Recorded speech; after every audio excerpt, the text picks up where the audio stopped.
Ladies and gentlemen, we got some news updates for you guys coming from the Valorant news wire.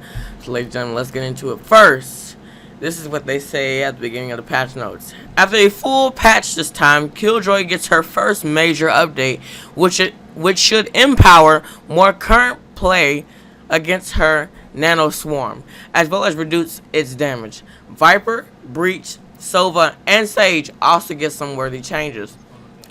All shotguns get their aim punch and tag tunes. You can choose to remake a match under certain conditions. Lots of tweaks to the observer tool, and you get some new features that should keep your identity private in game. This patch is also part of an ongoing follow-through on a promise to improve hit recognition clarity, with several changes coming to the VFX of hit impact markers. For the Ages update, we got Sage. Her heal reduced from 100 over 5 seconds to 60 over 5 seconds. So when you heal a player, you won't get the full 100. You'll get 60, which kind of sucks because even if they're like at 1 HP, 61 HP is really easy to hit for tag, okay? And her self-heal is pretty much the same thing from 100 to 60. Instead of it being from 5 seconds, they went from 60 over 10 seconds for the self-heal, which is pretty good. The slow orb size reduced by 30. It's been reduced by 30%. This should slightly reduce the power of slow orb, increase intentionally right now. Slow orb unfortunately covers a lot more ground than it should, meaning if you throw it down, it won't spread out as much, which kind of sucks because you kind of, like, I know I use Sage a lot, so these abilities that they're nerfing on her is kind of trash.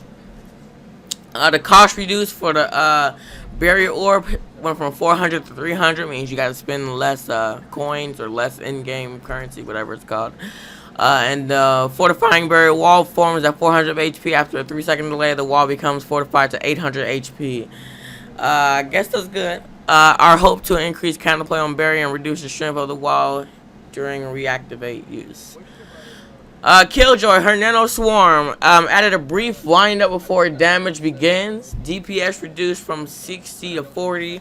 Visual effects have been added to make it easier to spot the grenade on the ground. Stealth audio range has been slightly increased. Okay, a turret no longer revealed by Sova's Recon Bow. More effectively shots at an enemy's last known location. Viper toxic screen cannot be placed during the buy phase of rounds through spawn barriers. Toxic screen now goes up faster along its full path once it starts to form. Thank you, because I know when I be like, that wall is so slow to go up, like it really is.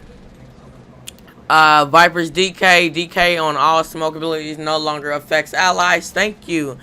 You know, her DK is like the little stuff she throws on the floor too. So it won't damage our replay. I hope they do that with Phoenix's fire as well. That really would make it a lot easier. And also with Omen's blind, they should really do that as well, so we don't get blinded. But I mean, hey, we'll have to focus something now. Breach off-screen flashes now match behavior on other flashes in the game and apply a minimum amount of flash more aggressively. Charges increase from 2 to 3. Reduce wind-up time from 0.6 seconds to 0.5 seconds, or reduce. I'm sorry, not increase. Rolling Thunder denotation delay blast decreased from 0.3 to 0.255. And concussion concuss now descopes players and prevents rescoping. Sova updated the physics on Sova's cape so that it should wiggle outside his hot hitbox less frequently. Polish work on Sova's IP hands to bring them up to the fidelity bar of the rest of our agents. Okay. Weapon updates. The shorty nerf. First fall off range reduced from 9 meters to 7. Headshot multiplier from 3 to 2. Not the same as Judge and Bucky, so that's kind of great, I guess. The Judge, the price increased from 1,500 to 1,600. It's kind of bummer.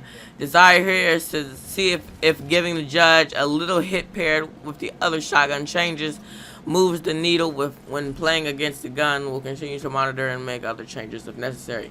And the Vandal, there's been a buff, increasing fire rate from 9.25 to 9.75, increasing damage from 39 to 40. Goal is to bring the Vandal in closer competition with the Phantom. We believe these weapons aren't that far off in competition. I hope these changes will do that.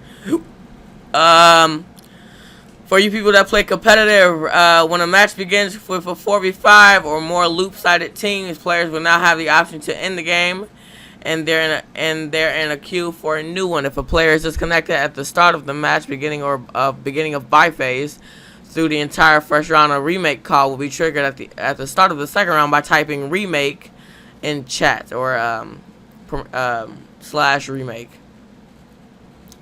All connected players on the team that call the remake may vote to remake the game. It's required that all connected players agree to remake the game. The remake vote will last for the duration of the buy phase. If the vote is not passed by the end of the buy phase, it will expire as if you surrendered as well. If the vote is successfully passed and the game is remade, all players who voted did not receive an XP or MMR adjustments for the match. The match will also not show up in match history. All disconnected players not a part of the vote will take a full MMR loss for the game and receive a leaver penalty equivalent to disconnecting from a full match, which should be like a few minutes to possibly an hour wait. Act rank visuals have been updated to better differentiate wins in different rank tiers.